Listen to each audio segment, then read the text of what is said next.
Γεια σας. Σήμερα θα πάρουμε μία συνέντευξη από μία πελάτησα της M-Goldex. Παρακαλώ, πείτε μας το όνομά σας. Μαρία Ορφανού. Θα θέλαμε να μας πείτε με τι ασχολείστε. Εργαζόμουν στο καζίνο. Αυτή τη στιγμή δεν είμαι εργαζόμενη μετά από 34 χρόνια.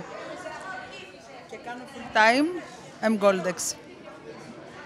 Θα θέλαμε να... Πού έχετε φτάσει στην M-Goldex? Περιμένω να πληρωθώ δεύτερο επίπεδο. Ο ένας μου προσωπικός έχει βγάλει πολλούς χρυσούς.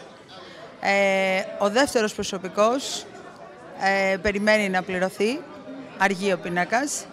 Η εκτόξευσή μου έγινε μετά τον ασημένιο πίνακα, των 150 ευρώ, που έβγαλα 10 χρυσούς μέσα σε ένα μήνα.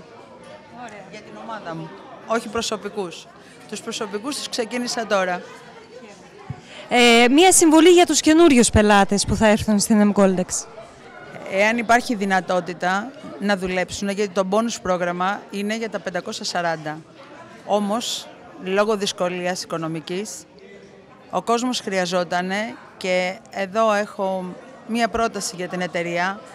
Πέρασε το συνέδριο το τριήμερο, όπως και στο Σούνιο. Εγώ έθεσα το θέμα του ασημένιου πίνακα, δεν το λέω γκρι, γιατί μόνο γκρι δεν είναι, είναι ασημένιο και επειδή έχει silver η μαμά εταιρεία, θεωρώ ότι το όχημα, το θεωρώ όχημα εγώ, των 150 ευρώ και με λένε και νονά για το 150 και μπορούν να δούνε ότι το πρώτο μου άτομο που έβαλα με 150, που έψαξα μόνη μου να βρω, γιατί ο σπόνσορας, επειδή στον πόνους ηγεσίας δεν πληρώνεται, αν δεν είναι 3,5, δεν το προωθούσαν. Εγώ λοιπόν απέδειξα ότι με αγάπη, με οργανωμένη δουλειά, μέσα σε λιγότερο από ένα μήνα, σε 15 μέρες, σε 20 μέρες, σε μία εβδομάδα, μπορεί κάποιος να μπει στο χρυσό πίνακα, τα 540, να περιμένει να πληρωθεί και τα 150 και να βάλει όλη τη δύναμη και την όρεξη να πετύχει αυτό που είναι το όραμα της εταιρείας. Ευχαριστημένοι πελάτες σε όλα τα μέρη,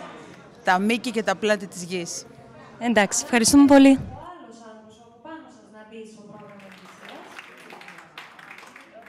Εμείς κάναμε πίνακα με τον ασημένιο και μετά τον πίνακα που είναι για το bonus πρόγραμμα των 7.000, ακολουθεί ο προκατακτικός, πώς με 150 μπαίνεις στον κύριο πίνακα και μετά παίρνεις την επιχείρησή σου και την εκτοξεύεις.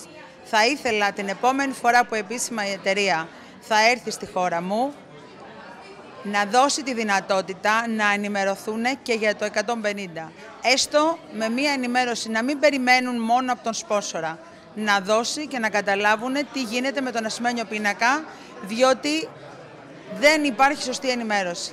Ελπίζω στο site που θα βγάλει στα ελληνικά να εμπεριέχει μέσα και το προκατακτικό στάδιο των 150 για να μπορέσει κάποιος να έχει και να επιλέξει το γρήγορο ή τον άμεσο τρόπο με τα 540. Σας ευχαριστώ για αυτό που δώσατε στη χώρα μου και σε κάθε μέρος του πλανήτη δυνατότητα να μπορέσει να αλλάξει τη ζωή του. Να είστε καλά. Ευχαριστώ.